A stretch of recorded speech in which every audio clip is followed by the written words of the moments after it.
What's up everyone, welcome to another tutorial. Today we're focusing again in OBS, but this will work in SLOBS and OBS.LIVE. And we are talking about setting up a camera from ISO to LUT and setting up a green screen.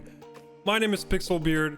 You may follow me on Twitch if you want to talk live about any of those problems. I stream every Tuesday, Thursday, and Saturday, but we mainly game and help people and game. Hopefully you didn't miss me too much. It wasn't so long since we did the last tutorial, which was about making fancy shaped camera border.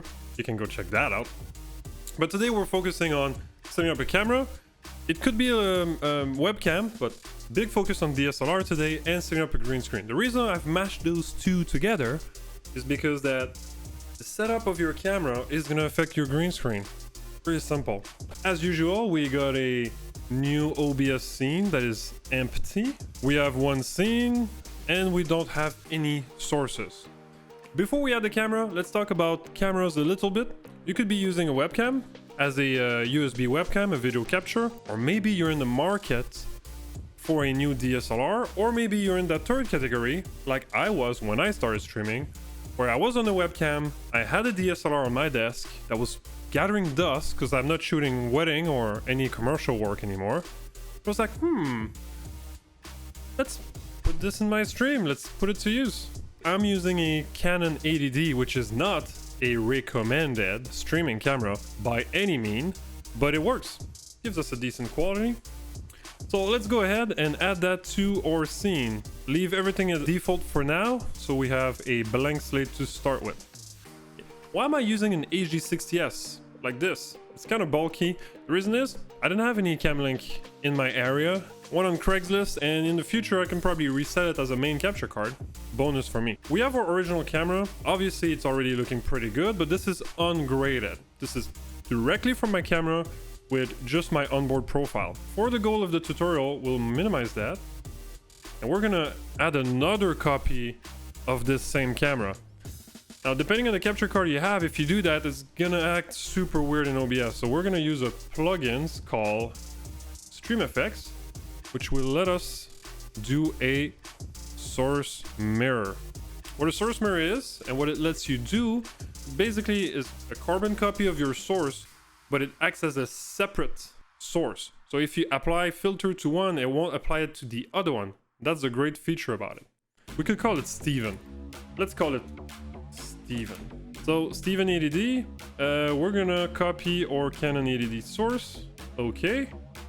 Wow. Now we have two cameras and they're synced. Right now, just to put this into perspective, I have 2 times my 80D in there. I have 1 time my 80D in Game Capture HD to record my face separately from everything. And I also have it in my original OBS. So Elgato cards are kind of good for that. You can have them at different places. You can use them in 2 different software at the same time, thanks to the latest driver. That's sort of a big plus for my production setup. When you connect your camera, it's gonna be maybe on automatic. So let's mess up my camera and it's gonna look terrible from now on, but that's part of the tutorial, so let's do it. So this is the exact same camera set to automatic. Yeah, it's disgusting. Straight out of the box, connected straight into a capture card, directly into your software, and it's gonna look like this. So let's confirm that all our settings are good. So let's open the original source, double click on it. All those settings are defaulted to the settings of my capture card. So if I configure my video and get the AVC control, I can see that my camera is set at 1080p, 60 frames per second, NTSC, and everything is by default. That's good.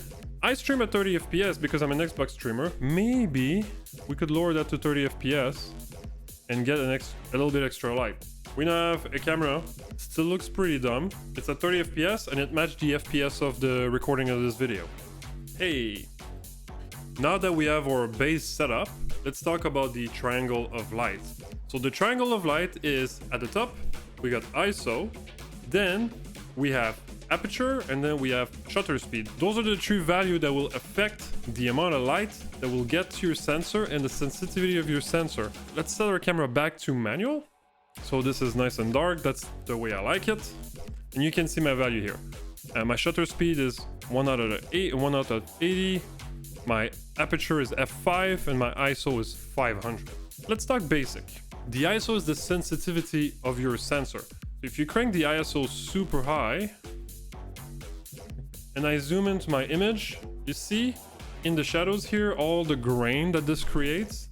This is caused by a very high ISO, and we don't want that.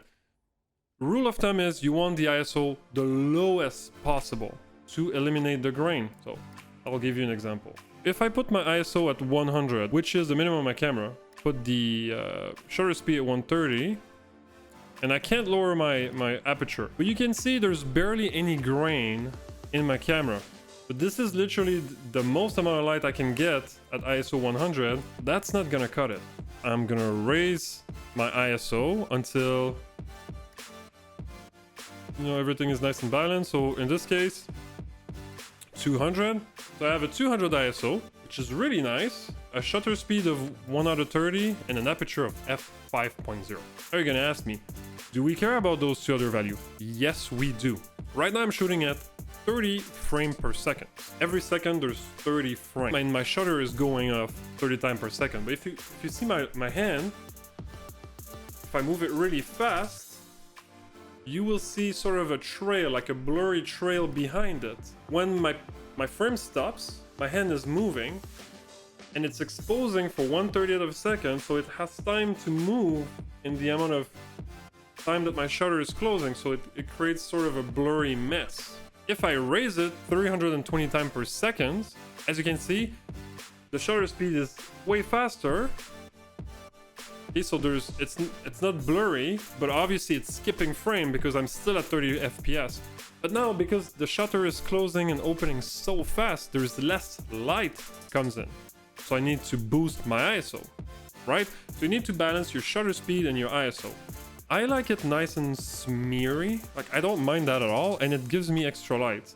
Okay, so I now have my camera at 1 out of 30, 250 ISO, and f5.0. Since I'm shooting 30 FPS, if I wanted to get rid of a little bit of that smear, I could double the value to 1 out of 60, but then it's gonna create a problem. There's flicker in my lights because my LEDs are a certain frequency that doesn't match the frequency of this. For my personal setup, I need to make it 1 out of 80, and then I raise it to 400, and then it's not smeary, but it's not like a robotic either. So you have to balance. Now the f-stop. The aperture is how large the opening of your lens is, because there's a diaphragm in your lens that can go super small and can go very big.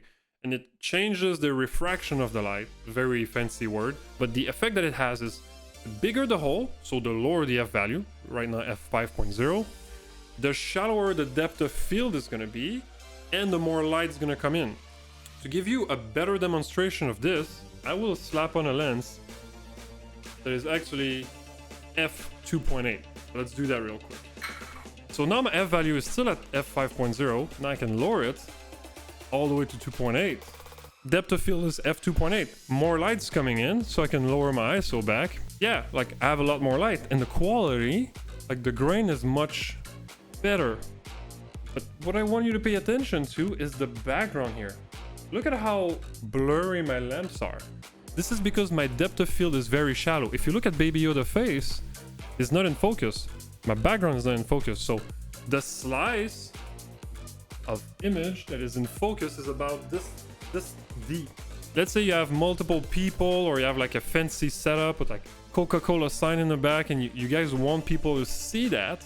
You may not want to go all the way down to 2.8 because they won't see it in focus. Like, you can see my background right now, you can't make out any of the character. If I crank up the f 6.3, now I lose a lot of light. I need to compensate with ISO. And now you can see the background is much clearer. Another aspect of your lens that will affect this is the focal length. So the longer your lens is, so 24, 70, 120 millimeter, the more this effect will be pronounced. There's going to be more compression. You don't really want any of that. And anyway, this lens is very, very, very expensive. Definitely not worth putting on the stream. You can get some cheaper option. I actually use this one on my stream right now, which is a 10 to 18 EFS lens. That's about $300, very cheap. but it does the trick and gives me some control. Another option that I found that is really cheap is the $200 24mm lens. This is a fixed lens, so you can't zoom, but it has the advantage of being f2.8. Let's actually go ahead and try this lens instead today. That's going to give us more light, and it's probably going to help us with our green screen later on. Now, depending on your camera, there's going to be other setup that you have to do, like put it in video mode, set up the amount of FPS. Like you can, see those values. They're really straightforward. One thing that is not so straightforward is white balance. So if we put automatic white balance, my camera is thinking right now that this is great. There's two things that you can do. You can either figure out the color of your light. I believe my light are 4800K, so let's go into K. 4800K. Okay, that's good. We can maybe tweak that a little bit, maybe go 5000. If I make it too warm, my stream's gonna be blue because my light are really cold. And if I make it too cold, my stream's gonna be really orange because my light are warmer than the white balance. That's why you need to fit the white balance with your light. One way to make this way easier is to get one of those reference cards. So you go ahead and you take a picture of this, click, and then when you go into your camera, you can set a custom white balance, and you'll select this picture, and your camera will go take the white, take the black, take the gray, and figure out what the best white balance is. Now you'll have the option to select custom white balance, and now it's going to set the camera exactly at the proper white balance. A couple things to keep in mind is if you have natural light coming in that changes all the time, if you don't have control over your lighting, that may not be the best option. You may be stuck at automatic. If you do automatic and a green screen, it's just gonna be a lot of extra headache.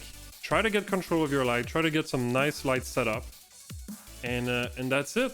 So yeah, about the light, if you realize that your ISO is way too high and there's nothing you can do, there's nothing you can adjust, that's just because you don't have enough light. You need more light. So get some cheap softbox from Amazon, get some very fancy over-the-top key light from Elgato. Like, you'll need more light. This is probably the best investment you can do before even considering changing your camera or upgrading your capture card is light, light, light, light, light. If I turn any of those lights off, you can't see me. And if I wanted you to see me, I'd have to boost my ISO so high, like it's gonna be grainy. It's gonna be grainy and it's not gonna be as nice. Also, just the shadow on my face. Right now I don't have any fill light, so it just changes the whole dynamic. Let me know if you like this better. I hope you don't, because I like my lights. A 2-point lighting, so a fill light, and they're not reflecting in my glasses. You see, you need to set them in a way that they won't reflect in your glasses if you're wearing glasses like me. So usually it means putting them higher or way to the side like this. We got our light set up, we got our light balance proper, we got our triangle light figured out. So this will be our blank canvas. What we'll go ahead and do is we'll full screen one of those camera and we'll take a screenshot. So in the new version of OBS, there is a hotkey that you can set up for screenshot selected sources. Okay, so now we have our screenshot. To create a LUT for OBS, there's many ways. The easiest way that I know that I'll share with you today is with Premiere Pro. Now I know that not everybody has Premiere Pro, but you could try to use the trial just to create that cube LUT and then get rid of it. If you already have access to Premiere, if your friend has Premiere, then you could send him the picture, have him create a LUT for you. It's pretty simple. It goes like this. So let's open Premiere. Once you have your project open, we're gonna take your picture and drag it into the project pane. We're gonna import that file into your project, and then we're gonna drag this file to create new sequence. By dragging the file, it's gonna make a sequence that is the exact proper size. Now that the picture is in, we're gonna go into the color, and that's gonna bring us lumetri color. We could just apply some basic correction. Let's say your white balance is still a bit off. We could go and pick a gray color somewhere. As you can see, it didn't change anything because my white balance is already good. So I went and played around with the controls a little bit. So that's the original. That's now that it's been boosted, so we see a bit more details. Let's say that I like that. I don't. I would spend way more time to adjust this, but let's say it's a bit better. Now we go in creative. In creative, we can do some more effects. So we can add the faded film effect that a lot of people like. It's gonna clip a lot of your black, giving that kind of like washed out film effect to your stream. Let's say I want to sharpen a little bit more vibrance in the other color. So vibrance, raise the color without messing up with your tone. Let's see, before, after. Well, this is kind of an improvement. Now I have a lot of brown, red in my skin. We're gonna go into the HSL secondary. We're gonna pick red. I'm just gonna go mess with my red a little bit. If you have like red rashes on your skin and they show a lot on stream, that's something you can do. Now, we don't know which color has been selected, but if you click on those sliders, it'll highlight it for you. But right now, it's adjusting too many colors. I want to focus on the red of my face. So let me try to isolate, really isolate just my skin. See, so now any effect that I adjust is gonna be just affecting my skin. So all the red dots, we can blur them a bit. And then we can change the tint to bring them to a more natural looking color. Not this, and not that, but something more natural. Lower the saturation of it. So if you look at my skin now, before, after, before, after. And you can, you know, play with this at your heart content. We can make my skin completely gray if we wanted. So let's say that this is the final result that I want to get. Now we could go from a camera that is like, let's say a Logitech C20 that you can barely adjust anything in camera to something that looks really nice with it. Now we're taking something that already looks decent, believe it looks decent anyway, to something that looks even better. Now that I'm happy with my my changes that I made, I can go and right click on Lumetri Color here and export that cube.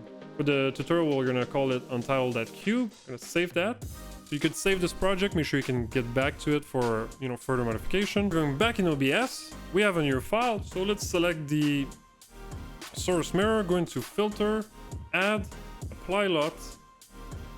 We're gonna call that Super LUT Demo Stream. Get your file from your saved location.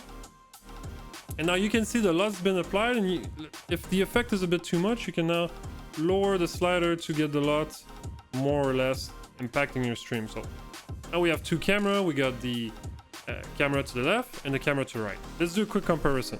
So that's before, after, before, after. See the difference? Now that I showed you how to apply a LUT, by the way, the same LUT you can use in your video recording like this, but I like the original better, so let's remove it. Next step is green screen. Let me get my green screen. I have this collapsible green screen, but I don't have any stand to hold it because I think I left it inside the Canadian Parliament in Ottawa. Very long story, but I'm never gonna get it back. Don't judge.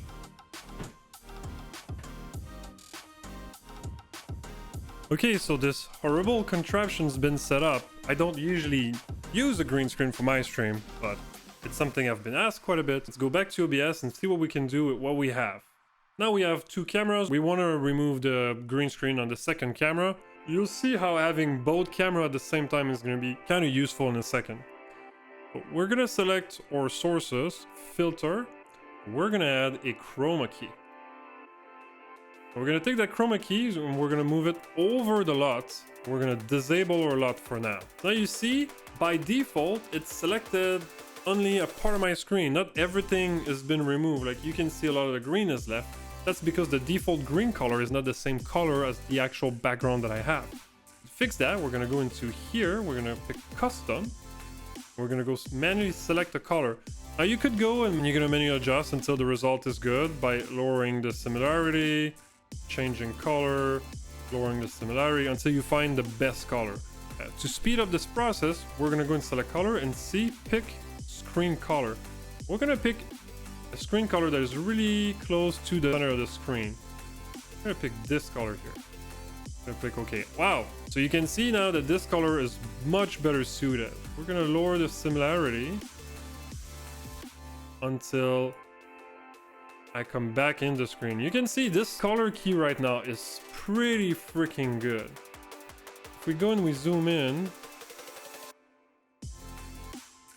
we can barely see any of the green cast.